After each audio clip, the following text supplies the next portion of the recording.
যেটা ফতোয়াবাজি করে কাফের বলে, ওরও ভুড়ি এরকম, চেয়ারে বসলে মনে হয় যে মাগুর মাছ। এবার আমির হামজা আব্বাসীকে কঠিন বাস দিল, অর্থাৎ আমির হামজা নবীকে সাংবাদিক বলার কারণে আব্বাসী হুজুর তাকে কাফের ফতোয়া দিয়েছে, ভালো কথা, কিন্তু আব্বাসীকে এবার কঠিন বাস দিল আমির হামজা যে আমি এই বিষয় নিয়ে তওবা করেছি, কিন্তু আপনি যে কাফের ফতোয়া দিলেন, তাহলে আমি যদি কাফের না তাহলে আপনি কাফের। যাই হোক, আমির হামজা যে কড়াভাবে যে হুঁশিয়ারি দিল এবং বলতেছে পেট মোটা ভুড়ি বড়, মানে যাই হোক অনেক নান্দিবাস্টি কথা বলেছে, যেটা সম্পূর্ণ ভিডিওটি দেখলে আপনি বুঝতে পারবেন। আগে সম্পূর্ণ ভিডিওটি দেখুন কেমন বাস দিল আব্বাসীকে আমির হামজা, ভিডিওটি আগে দেখি তারপর বাকি কথা বলবো ইনশাআল্লাহ। পেট মোটা মাছ, আর আপনি এখন আমারে কাফের বানিয়ে দিলেন। আমি নাই কাফের হলাম, আপনি কি? আপনি তো কাফেরের বাপ। কাফের বলবো সারে তারে আমার এবছর দিয়ে আরম্ভ করলেন, আগামী বছর মনে হয় হাফিজরে দিয়ে আরম্ভ হবে, কারণ অত ফতোয়ার ঝুড়ি নিয়ে বসে আছে। আজ হাজারো পীর এই দেশে, 48,000-এর উপরে পীর। আমি তো যতটুকু খোঁজ রাখি, পৃথিবীতে এমনও দেশ আছে যে 48,000 মানুষও নেই, অথচ পীর এই দেশে 48,000। এত পীর, একটাকেও রাজপথে পাওয়া যায় না, জমিনে পাওয়া যায় না।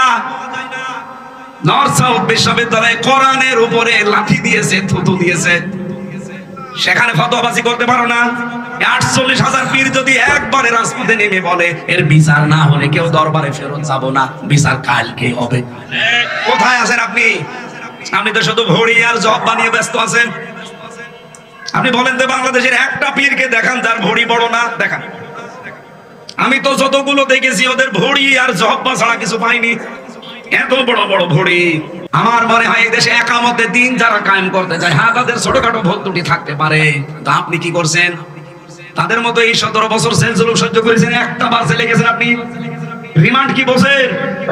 11 ঘন্টা আমার টাঙিয়ে রেখেছিল উল্টো করে মাথায় দড়ি দিয়ে। আপনারা কয় ঘন্টা টাঙিয়েছেন? বলো রসুলের মর্যাদা রাখে না। রসুলের মর্যাদা ঠিক রাখতে গিয়ে তো 3 বছর জেল কাটলাম। আমি প্রথম দিনই যদি মেনে নিতাম যে ঠিক আছে বাবা শাহজালাল সব আলা, 3 বছর না 3 ঘন্টা আমার জেলে থাকা লাগবে। আর কুষ্টিয়া থেকে যখন নিয়ে যাচ্ছিল প্রতিমধ্যে আমার ছেড়ে দিত, কারণ যাওয়ার সময় তো বারবার আমারে বলছিল ছাত্রলীগের শুধু ওলামা লীগ বলে একটা দল ছিল, ওই সময় ছিল না, ওই দলের সদস্য হবেন শুধু বিশ্ববিদ্যালয়, বাকি আপনার কিছু করা লাগবে না, কারণ আপনি আসলে আমরা অনেক মানুষ নিয়ে আসতে পারবো, এই ধান্দা ছিল তো। আমি একবারে কাটছাট বলেছিলাম না, আপনারা যা ইচ্ছা তাই করতে পারেন। মিথ্যা মামলা দিয়েছেন এটা আমি জানি, যে আরো দেব, কিন্তু আমি সত্যের উপরে যেটা আমি বুঝেছি, এক চুলো আমার নড়াতে পারবে না। রিমান্ডের পর রিমান্ড দিয়েছি, প্রথম 5 দিন দিয়ে হয়নি, আবার দিয়েছে 5 দিন। আর রিমান্ডে কি সরাসরি জায়গায় আয়না ঘরে নিয়েছে, মাটির নিচে। আমি দেখতাম ওই জায়গায় হঠাৎ রাত 2টার সময় 5-7 জন মুখ বান্ধা আমার পাশ থেকে একজনকে বলছে ওঠেন ওঠেন, মানে এখন বাজে রাত 2টা, কোথায় যাবো, চলে। ও মনে করছে ছেড়ে দেবে, পরে বের করে নিয়ে খাসা থেকে হঠাৎ মাথার উপরে কালো কাপড় লাগিয়ে পেছনে হাত হ্যান্ডকাপ দিয়ে বেঁধে দিল। কান্নাকাটি করছিল মাটির নিচে। আমি সত্য কথা বলছি, এই যে কোরআন আমার সামনে। আমারে বলছে হামজা ভাই গেলাম, এরা যে কি করবে আমার বোঝা হয়ে গেছে। মুখ আমার যখন বেঁধে ফেলেছে কালো কাপড় দিয়ে, হাত যখন পেছনে বেঁধে ফেলেছে, 4-5 জন মিলে নিয়ে যাচ্ছে, তার মানে আমি বুঝে ফেলেছি আমার জীবনের শেষ দিন। এইরকম সিচুয়েশন আমি নিজে ফেস করে এসেছি, আর আপনি ফতোয়াবাজি করেন বসে বসে না।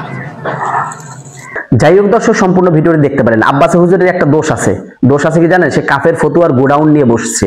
অর্থাৎ যদি কেউ কোনো বাকবিদণ্ডে ভুল ক্রমে কোনো কথা বলে ফেলে বা কোনো কাজ করে ফেলে, আব্বাসী হুজুর সঙ্গে সঙ্গে ফতোয়া দিয়ে দেয় শালা কাফের, বা সে কাফের হয়ে গেছে, মানে সে একটা কাফের গোডাউন নিয়ে বসছে, মানে পেটের ভিতর মনে হয় কাফের গোডাউন।